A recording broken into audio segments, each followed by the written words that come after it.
Saudara, kasus terbitnya sertifikat di Laut Tangerang telah dilaporkan ke KPK hingga Kejaksaan Agung. Apa saja temuan dugaan adanya kong kali kong dalam penerbitan sertifikat itu? Kami bahas bersama Gufroni, Ketua Bidang Riset dan Advokasi Kebijakan Publik LBH PP Muhammadiyah. Selamat malam, Mas Gufroni. Selamat malam, Mbak Praskia. Selamat malam dengan Friska di sini. Kami juga sudah mengundang perwakilan dari Menteri ATR dan Komisi 2 DPR, tapi tidak mengonfirmasi kehadiran hingga saat ini. Mas Gufroni, sebenarnya apa saja temuan tim Anda dari penerbitan sertifikat di Laut Tangerang ini?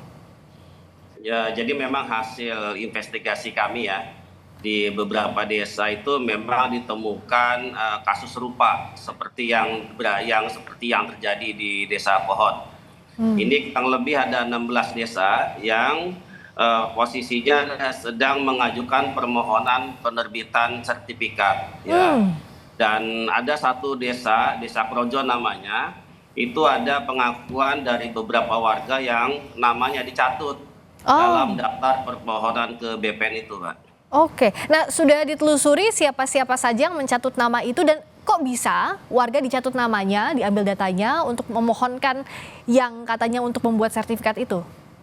Ya, tentunya ini dilakukan oleh oknum kepala desa ya, dengan memasukkan nama-nama warganya seolah-olah dia adalah pemilik tanah di atas laut itu, padahal menurut pengakuan warga mereka tidak merasa memiliki tanah di atas laut yang katanya dulu adalah tambak-tambak itu.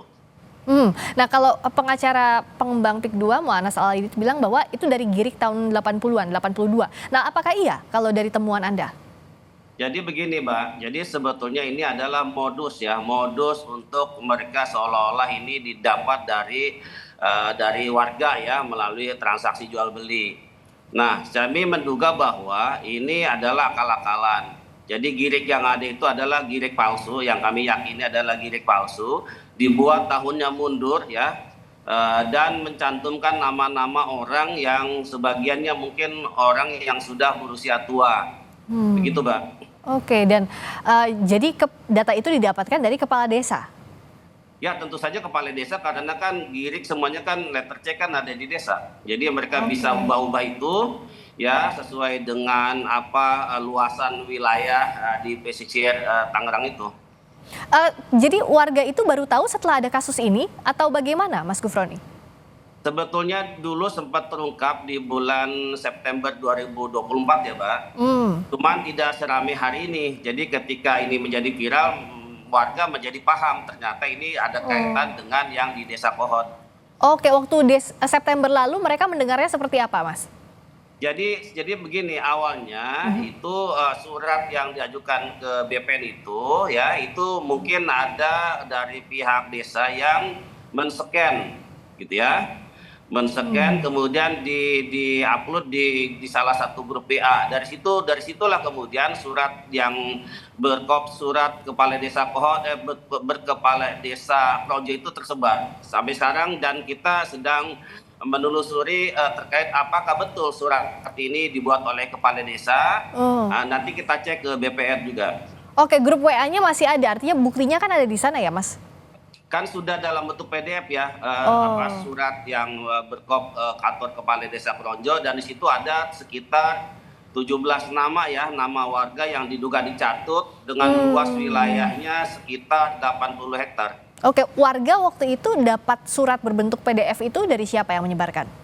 Ya, saya tidak tahu ya, tapi ini sudah menjadi keresahan di Desa Krojo, dan itu sudah menyebar ke grup-grup yang lain. Oh, tapi itu bisa dikonfirmasi memang betul ada surat itu ya, Mas? Betul, dan bahkan saya sudah print out, memang ini sepertinya asli ya.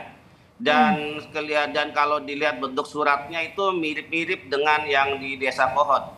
Nah, Mas Gufroni juga kan ke Bareskrim Polri ya terkait dengan adanya dugaan pagar laut ini, temuan pagar laut ini. Apa tindak lanjutnya, sudah ada atau belum? Jadi tadi malam ya, dari penyidik dari Bareskrim Polri sudah berkunjung ke kantor PP Muhammadiyah untuk mendalami tentang pengaduan kami soal pemagaran laut. Jadi sudah ada tindak lanjut dari pihak Mabes untuk merespon terkait dengan pengajuan yang kami layangkan. Jadi Desa Kohot itu hanya salah satunya begitu Mas Gufroni ya?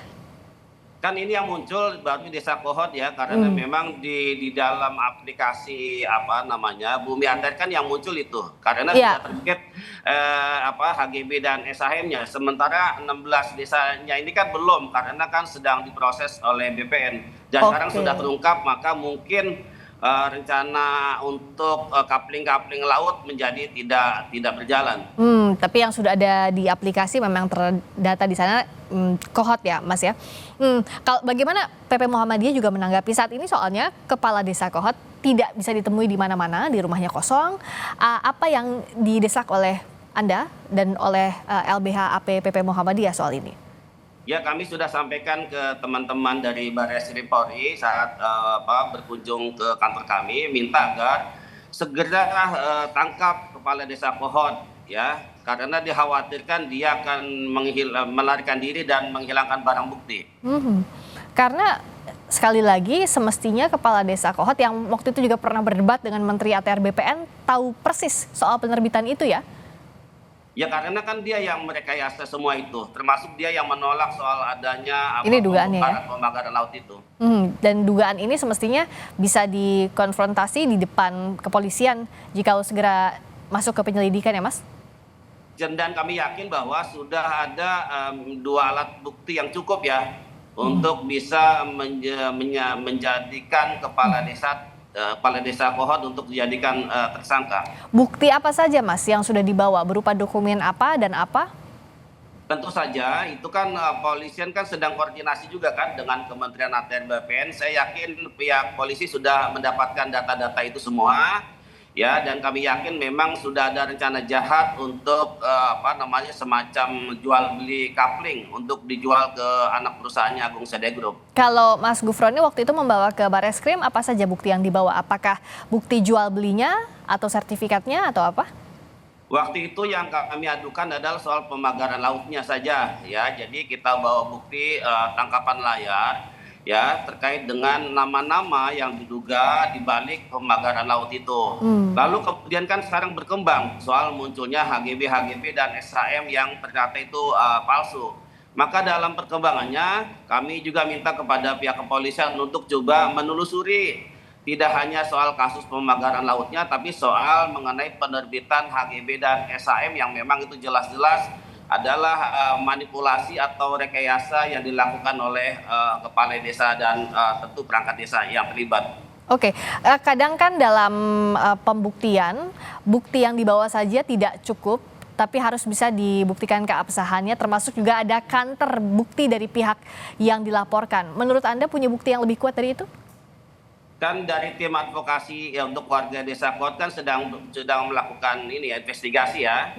Jadi kalau menurut KUHAP kan dengan 2 alat bukti ya saja sudah cukup orang kemudian bisa dijerat dalam perkara pidana ini. Pertama adalah ada korban, ada pengakuan ya bahwa namanya dicatut, bahkan dia dikatakan sudah meninggal dunia. Ini kan menurut saya sudah tidak bisa ditolerir. Baik. Kemudian ada surat permohonan ke BPN yang menyatakan untuk segera diterbitkan SHM, lalu ada sertifikatnya, itu kan sudah cukup. Ada keterangan saksi dan ada juga bukti surat. Baik, dan kita tunggu bagaimana tindak lanjutnya dari bukti-bukti yang sudah dibawa dalam kasus pagar laut di Tangerang, Banten. Terima kasih Mas Gufroni, Ketua Bidang Riset dan Advokasi Kebijakan Publik LBH AP PP Muhammadiyah. Selamat malam Mas. Selamat malam Mbak, terima kasih. Terima kasih.